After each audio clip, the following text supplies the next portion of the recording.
What's up, YouTube? In this video, I'm talking about the Dallas Mavericks and what they can do in the offseason. It sounds like Jalen Brunson's probably as good as gone, but we'll preview everything heading into July and heading into the new season for the NBA. Feel free to subscribe to the channel, like the video, and comment if you have any comments, I guess. Let's just jump into it. Okay, the Mavs beat the Jazz in the first round of the playoffs this year, but let's talk about their free agency. Biggest name here has got to be Jalen Brunson. Okay, he's a restricted free agent, which means the New York Knicks are going to offer him a $100+ million offer for about 4 years. And do the Mavericks want to match that? If they do, they're going to be really, really paying. And they'll have pretty much the same team this year, other than Christian Wood, who we made a video on. Feel free to go check that out. They'll be essentially the same team, just with Wood and a healthy Tim Hardaway. So, do they want to do that? But do they have any other option? Like, they're going to lose a player maybe for nothing. Like, can Dallas figure out a trade maybe with New York to be able to get a player back? I need a refresher personally, just to be honest, about sign-in trades, because I think that they cannot send more than one player in return. Anything else has to be picks. So I wonder if there's something that can happen there. I don't know if there can. So is Jalen Brunson gone? It sounds like it.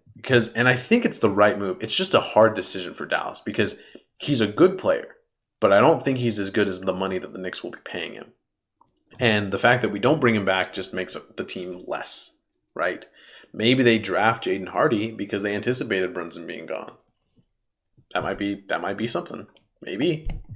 But give me Maxi Kleber and Frank Ntilikina, who have non-guaranteed deals. I believe, as of right now, they need to make a decision on those, let's see, by the 3rd and the 4th of July.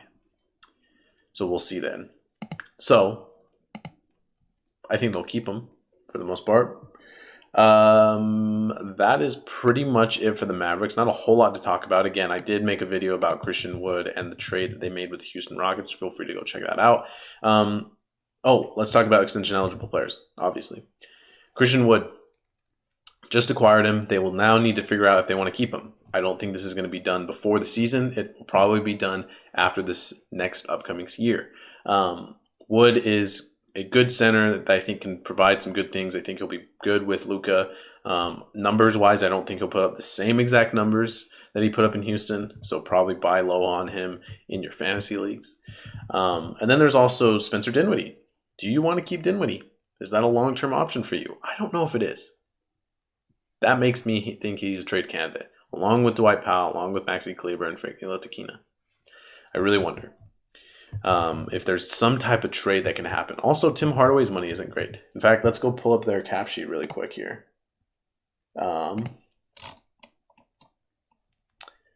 Tim Hardaway, the second highest paid player on the team. Is he the second best player on the team? I don't know. I don't think he is. Dinwiddie, is he the second best? Probably not. Now that they got Wood. Yeah. Like, it's a hard situation for Dallas. The Porzingis trade really messed them up. And I just don't know if the Western Conference Finals is a perennial thing that they can continually get to with this type of roster, which they're kind of built into this year at least. But they have Luka, and that's enough to at least get them to the playoffs. Let's really quickly talk about some names that they've been rumored to get. Gary Harris, Otto Porter, Goran Dragic, and Gary Payton II. Those are names that have come up in rumors. We'll see. Like, if they could get Gary Payton and Otto Porter, like, that would be insane. Or, I should say, I think that it's more likely that they'll land Goran Dragic, given his relationship and connection with Luka, and the fact that they'll probably lose Brunson. So, I think that would be solid for them if they were to do that. But we'll see.